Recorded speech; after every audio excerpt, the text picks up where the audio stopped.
हफ्ते में सोने की कीमत में तगड़ी गिरावट आई है और 10 ग्राम 24 कैरेट गोल्ड का रेट 7,000 रुपए कम हो गया है। सोना न सिर्फ वायदा कारोबार में बल्कि घरेलू मार्केट में भी अपने हाई से काफी सस्ता हो गया है। सोने की कीमतों में बीते सप्ताह अचानक तेज गिरावट देखने को मिली।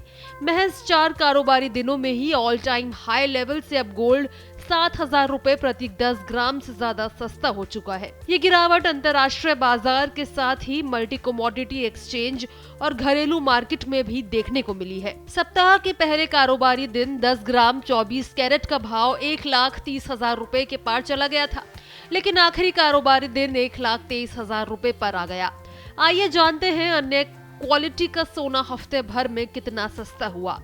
सबसे पहले बताते हैं मल्टी कमोडिटी एक्सचेंज यानी MCX पर सोने की कीमत में आई गिरावट के बारे में। तो सोमवार 20 अक्टूबर को 999 शुद्धता के 5 दिसंबर एक्सपायरी वाले सोने का वायदा भाव 1,30,624 रुपए प्रति 10 ग्राम था।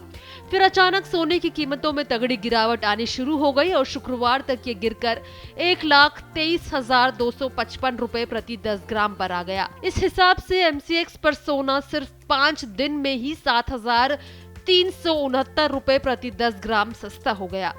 न सिर्फ MCX पर सोना सस्ता हुआ बल्कि घरेलू मार्केट में भी इसका दाम भरभराकर टूटा है। इंडियन बुलियन ज्वेलर्स एसोसिएशन की वेबसाइट IBJ.com के अनुसार सोमवार को जब मार्केट में कारोबार शुरू हुआ था तो 24 कैरेट गोल्ड रेट 1,26,730 रुपए पर ओपन हुआ और शाम को 1,27,633 रुपए प्रति 10 ग्राम पर क्लोज हुआ था। इसके अगले दिन 21 अक्टूबर को मार्केट बंद थी, लेकिन बुधवार को जब कारोबार हुआ तो गोल्ड रेट में तगड़ी गिरावट आई और ये बढ़ती चली गई। शुक्रवार की शाम को इसकी कीमत गिरकर 1,21,518 रुपए हो गई, यानी 10 ग्राम सोना 6,115 रुपए सस्ता हो गया। अलग अलग क्वालिटी के गोल्ड रेट में गिरावट पर नजर डालें तो क्वालिटी और गोल्ड रेट के हिसाब से हम आपको बताते हैं। 24 कैरेट गोल्ड 10 ग्राम में 1,21,518 रुपए, फिर 22 कैरेट गोल्ड 1,21,030 रुपए, 20 कैरेट गोल्ड 1,11,310 रुपए, तो वहीं 18 कैरेट गोल्ड की कीमत 91,140 रुपए प्रति 10 ग्राम थी। बता दें कि इंडियन बुलियन ज्वेलर्स की वेबसाइट पर अपडेट किए गए गोल्ड रेट देश भर में समान होते हैं, लेकिन जब आप ज्वेलरी खरीदने के लिए जाते हैं तो 3% GST के साथ ही मेकिंग चार्ज भी देना होता है। अलग अलग शहरों में मेकिंग चार्ज अलग हो सकता है और इनके जुड़ने से सोने की कीमत में इजाफा होता है। सोने के साथ साथ पिछले कुछ हफ्तों में चांदी के दामों में भी जबरदस्त हलचल देखने को मिली। कुछ दिन पहले जहां कीमतें रिकॉर्ड ऊंचाई पर थी, वहीं अब MCX में चांदी के दामों में तेज गिरावट आई है। सिर्फ कुछ ही दिनों में चांदी 25,000 से ज्यादा सस्ती हो गई है। 14 अक्टूबर को जहां चांदी की कीमत 1,70,000 रुपए प्रति किलो थी, अब ये घटकर 1,47,00,000 रुपए प्रति किलो रह गई है।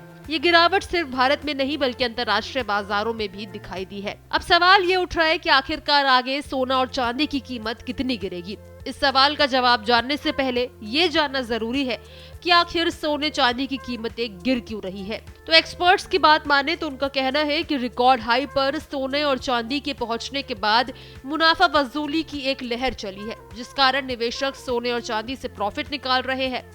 इसके अलावा अमेरिका चीन में ट्रेड वॉर का टेंशन कम हुआ है, साथ ही ग्लोबल स्तर पर जियोपॉलिटिकल तनाव भी कम हो रहा है। एक और कारण भारत में धनतेरस दिवाली के बीतने के बाद डिमांड में कमी आई है। अब आगे भी क्या इसी तरीके से सोना और चांदी गिरता रहेगा, इस पर बात करते हैं। तो सोना और चांदी को एक सुरक्षित निवेश के तौर पर माना जाता रहा है। लोग अपने फ्यूचर या इमरजेंसी के लिए सोना और चांदी खरीद कर रखते हैं ताकि उन्हें आर्थिक जरूरत पड़े तो ये काम आ सके। बाकी एसेट में लॉन्गर टर्म के दौरान नुकसान होने का रिस्क हो सकता है, लेकिन एक्सपर्ट मानते हैं कि सोना और चांदी लॉन्ग टर्म के लिहाज से सुरक्षित रहता है।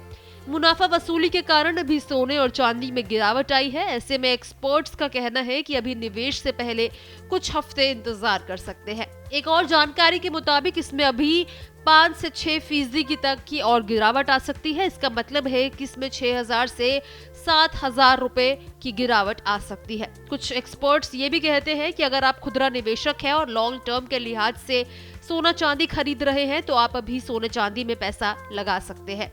अब इसको लेकर आपकी क्या राय है, कमेंट बॉक्स में जरूर शेयर करें। इसी पर तमाम अपडेट्स के लिए भारत एक्सप्रेस को जरूर सब्सक्राइब करें।